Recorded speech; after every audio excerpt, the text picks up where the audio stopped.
today we're doing a tutorial of intro and velocity. So first we need to get our beats done. You put your beats on the edit. Now that we have that done, you will go to the first beat and cut it.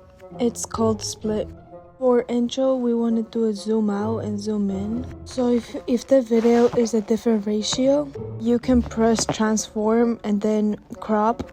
And the ratio I use is the cube one. Now go to the beginning of the edit.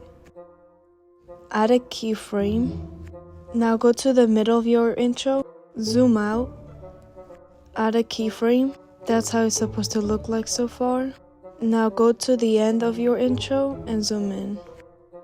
Now what we gotta do is graph them. So you go to the middle side, press that graph line, double tap ease out one so you can edit and then add a beat to the end. For the zoom in, you gotta go to the other middle, go to the graph, double tap ease in one and copy my graph. You can attach it to however it looks good in the edit.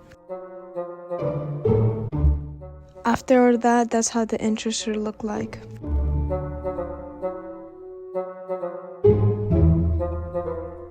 For the velocity, you gotta go to speed, then curve. Now go to custom.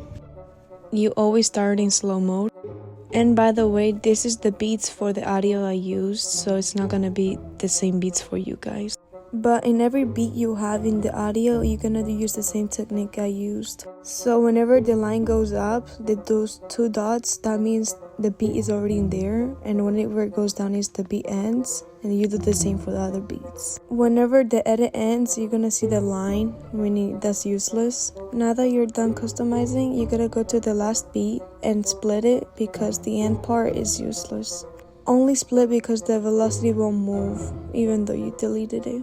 Since we'll have the velocity done, now we want to do the shakes, so you gotta split in every beat. Now you press the white lines and then go to blur, press vertical blur and apply to all. Now it's time for keyframes. You go to your first beat, add a keyframe, and then at the end of the first shake thingy, you zoom in. Now you go to graphing. You press flow 2. And you do the same for the rest of the beats. Mainly more zoom ins, and then if you want one zoom out in one of the parts, but mainly zoom in. After the zooms, this is how the edit should look like.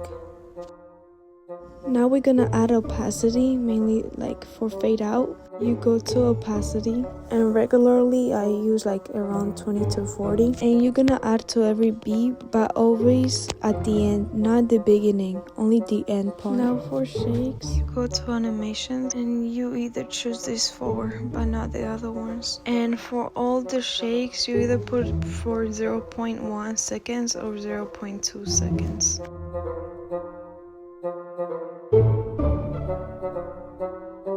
After adding the shakes, this is how the edit should look like.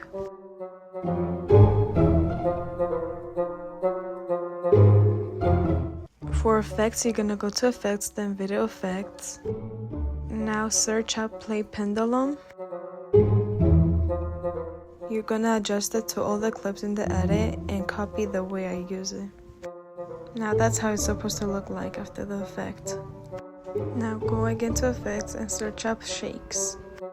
And again adjust it to the whole edit and do it the way I did it. Now for the loop, you're gonna download the whole edit, press down and import the clip. After you did it, delete the part of the intro. We only need the edit part.